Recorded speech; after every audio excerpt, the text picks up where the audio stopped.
Law enforcement managing the SAMWU strike will be beefed up. This, as violence, intimidation and destruction have formed an integral part of the SAMWU strike that began late July.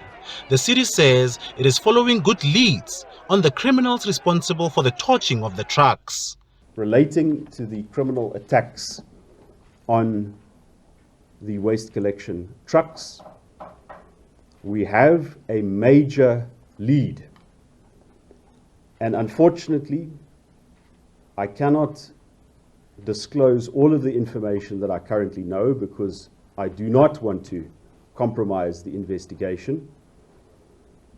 But there is a lead, and the city will do everything in our power in cooperation with law enforcement to act on this lead and to make sure we bring an end to this campaign of violence, intimidation, and criminality. 122 workers have been fired since the strike began 4 weeks ago. 22 have been arrested for acts of public violence, among others. A total of 34 criminal cases were reported at the SAPS and are currently under investigation. They range from public violence, 2 cases, and there were 19 arrests. Malicious damage to property, 5 cases still under investigation. Common assault, 1 arrest. Cable theft, 2 arrests. Carjacking and attempted murder, 1 case, as referred to by the Executive Mayor. Intimidation, 1 case. Death threats, 1 case.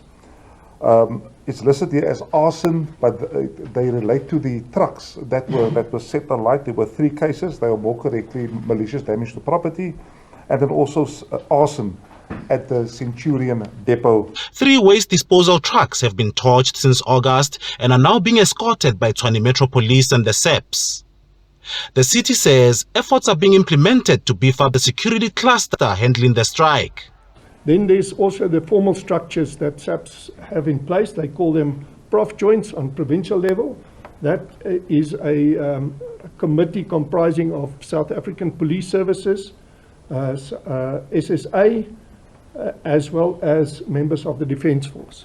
So certain matters are being escalated from our local security cluster through to the provincial and even up until national. As the EM said, we have national key points in the city. We are the capital city.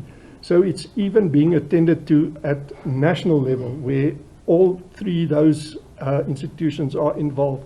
Mayor Brink says the city will approach the courts on September the 13th to make the interim court interdict against the strike a final order of the court. Offense Estimo, SABC News, Pretoria.